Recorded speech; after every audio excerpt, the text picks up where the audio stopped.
Hey folks, we're back, and as you can see, I've got that pan smoking. It's coming in at about 530 degrees, 532 degrees.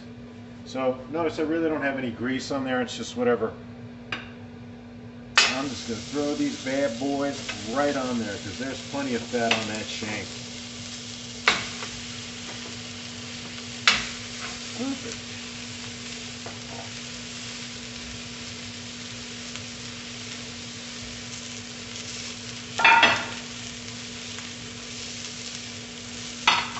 And I think I'm going to squeeze in these oxtail. I don't know. We'll see what happens. I'm going to bang it with a little salt.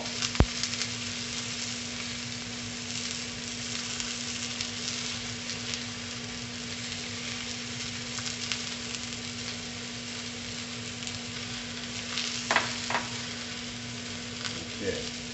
And we're just going to let that cook down because we're going to continue to build flavor in the pan. Okay? Because what you want is all of these reactions going on. It's that Maillard reaction where the stuff burns and it makes interesting flavors. So that's where we're going with this.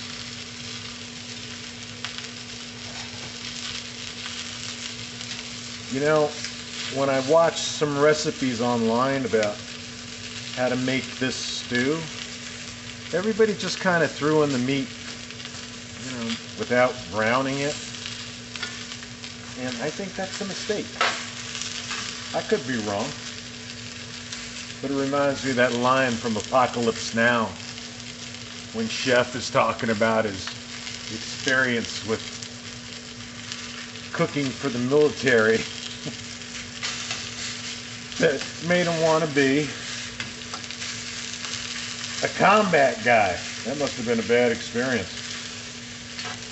Just remember, folks, never get out of the boat. Okay, so we're moving the smaller pieces around. Let the bigger pieces get a little crust on them. Let's see what we got. Ah, that's nice already. Look at that. Ah, I'm loving this pan. I am loving this pan. It holds that heat. Look at that. We got a little break off there.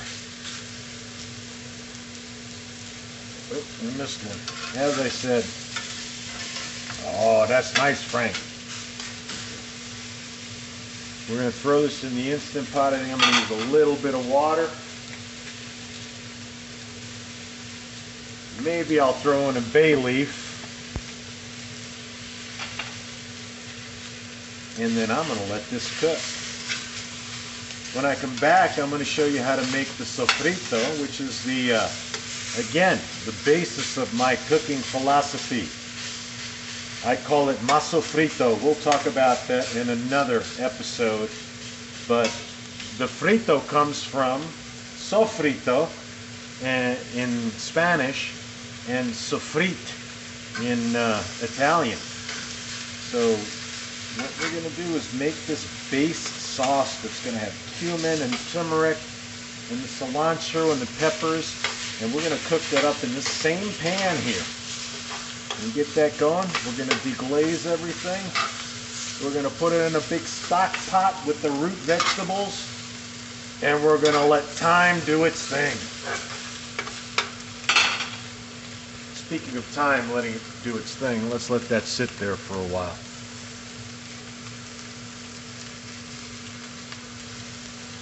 I'm going to hit this side with a little salt. I didn't get salt the last time.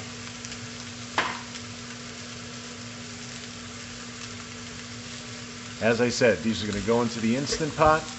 I'm probably going to cook it on the meat setting. There's just a little meat button. I press meat stew. I think meat stew goes for an hour and 30. So an hour and 30. Pressure cook it. Let it naturally release. Just sit there. You'll have some really, really, really nice stock to use as the basis of your sancocho. Oh, it's beginning to smell a lot like Christmas in here. All right, folks.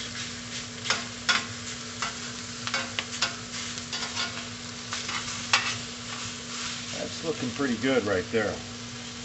I'm going to power this down. And I'm going to start layering these in here. I will not talk down to you.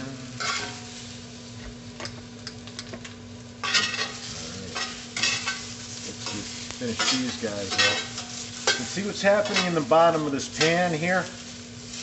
Is that crazy reaction I talked about. You can look it up on the internet. But what this does is it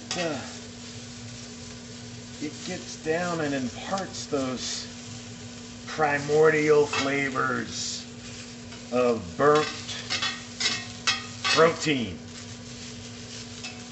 on an open fire. Chestnuts, please. That looks good. As I said, I'm going to stack that in there with the shanks. I'm going to add about enough water to get it covering those shanks there, which is probably about 4 or 5 cups. We'll see. We'll see what we get in there. Could be about 3 cups.